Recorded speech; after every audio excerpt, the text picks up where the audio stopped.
نبی کریم صلی اللہ علیہ وآلہ وسلم نے اپنے دونوں صاحبزادیاں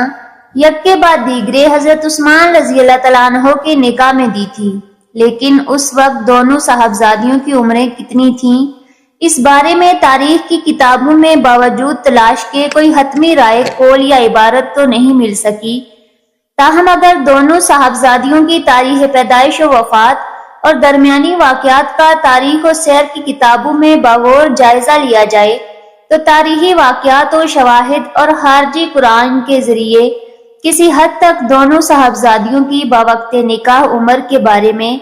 تقریباً حد تک رسائی حاصل ہو سکتی ہے۔ حضرت رقیہ رضی اللہ تعالیٰ عنہا کی پیدائش اعلان نبوت سے 7 سال پہلے ہوئی، جب آپ صلی اللہ علیہ وآلہ وسلم کی عمر مبارک 33 سال تھی۔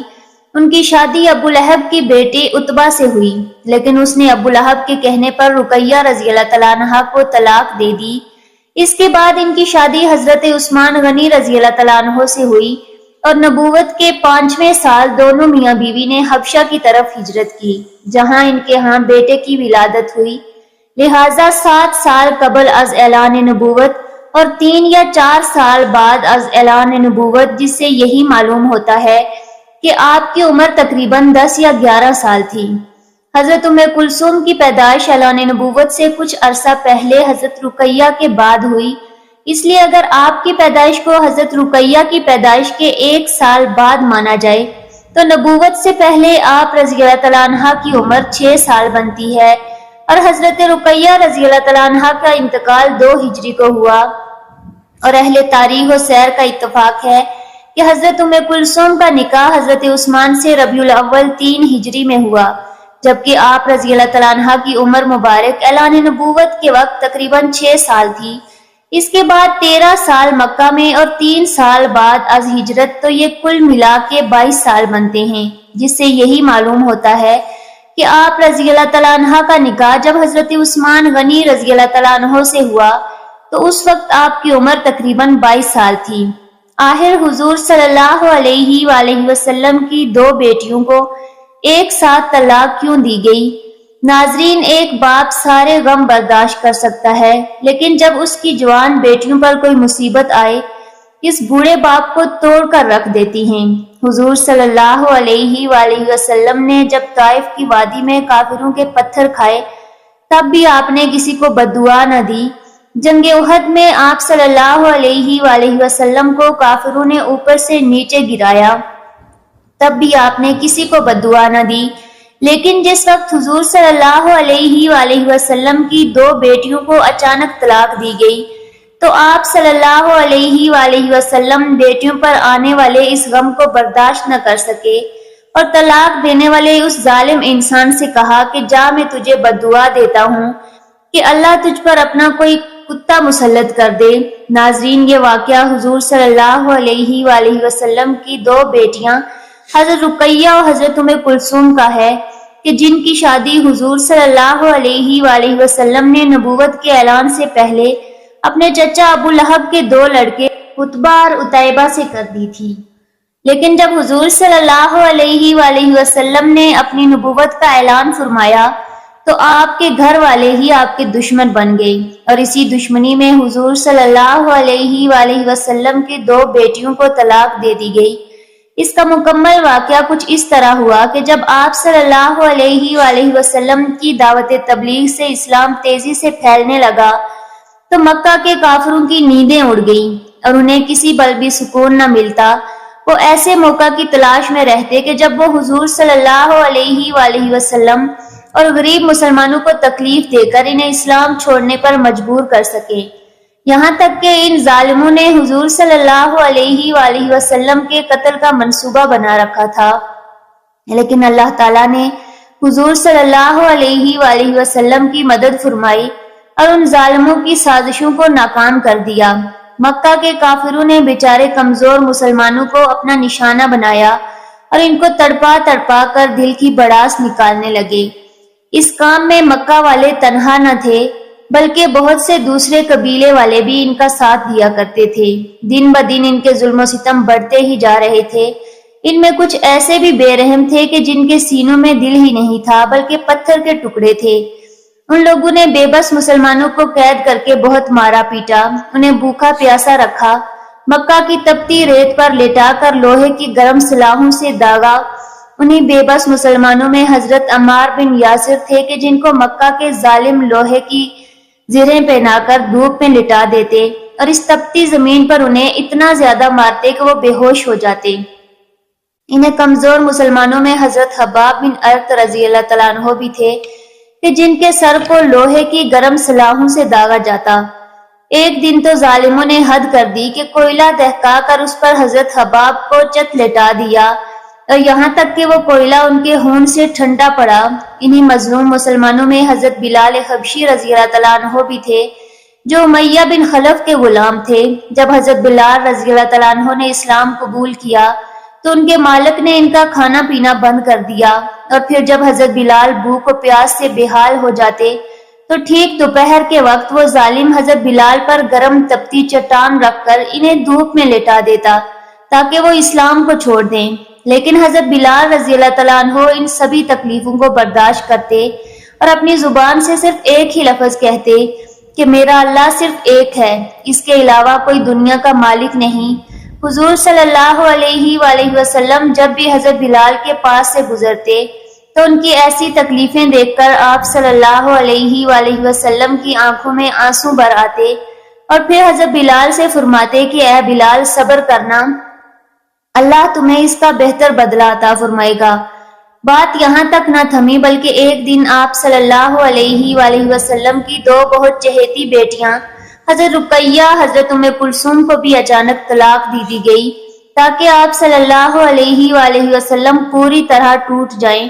اور اسلام کی دعوت دینا چھوڑ دیں، کیونکہ جب حضور صلی اللہ علیہ وآلہ وسلم نے کھلے طور پر اپنے نبی ہونے کا اعلان فرمایا تو ابو لہب نے حضور صلی اللہ علیہ وآلہ وسلم کو گالیاں دینا شروع کر دیں اور کہنے لگا کہ اے محمد تیرا برا ہو۔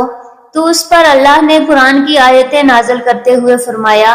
کہ برا تو ابو لہب کا ہوگا۔ رقیہ ام کلثوم آپ صلی اللہ علیہ وآلہ وسلم کے بیچ کی دو بیٹیاں تھیں۔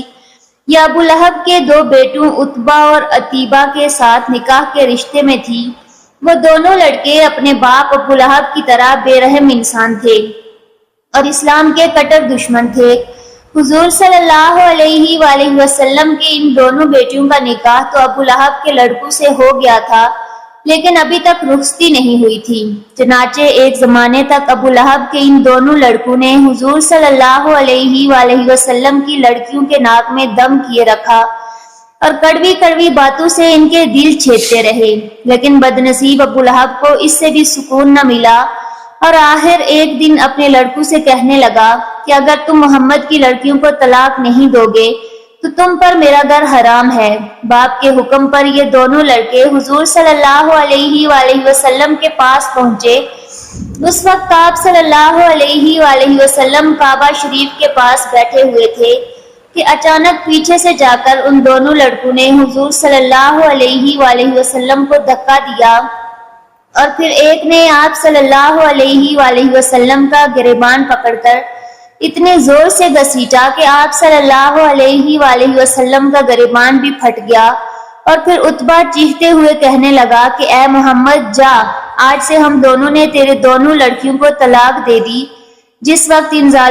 ظالموں نے حضور صلی اللہ علیہ وآلہ وسلم کی بیٹیوں کو طلاق دی تو آپ صلی اللہ علیہ وآلہ وسلم کا دل ٹوٹ کر رہ گیا۔ جب طائف کی وادی میں آپ صلی اللہ علیہ وآلہ وسلم پر ظالموں نے پتھر برسائے تھے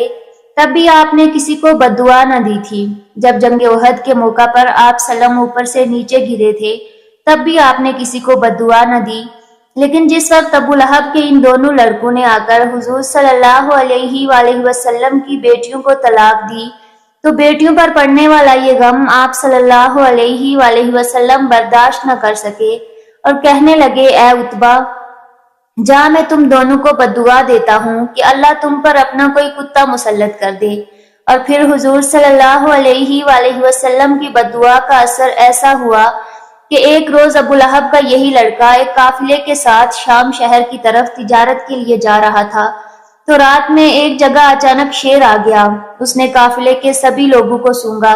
لیکن کسی سے کچھ نہ بولا، لیکن جب اتبا کے پاس پہنچا تو اسے سونگتے ہی اس پر حملہ بول دیا اور چیر پھاڑ کر اس کے جسم کے ٹکڑے کر دیے۔ جب ابو لہب کے دونوں بیٹوں نے حضور صلی اللہ علیہ وآلہ وسلم کی بیٹیوں کو طلاق دے دی تو آپ صلی اللہ علیہ وآلہ وسلم نے اپنی بڑی بیٹی کی شادی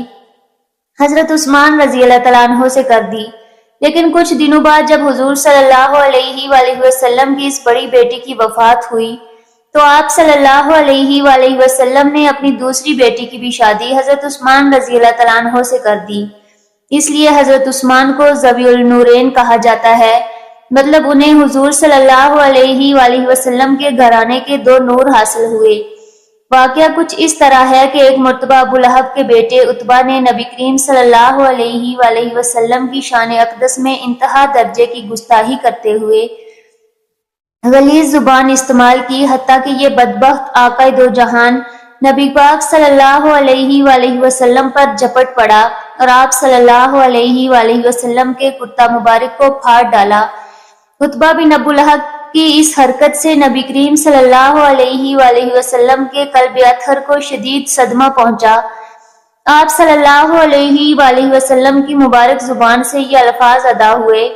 اے اللہ اپنے کتوں میں سے کسی کتے کو اس پر مسلط فرما دے۔ اللہ کے محبوب نبی صلی اللہ علیہ وآلہ وسلم کی زبان مبارک سے ادا ہونے والا ہر لفظ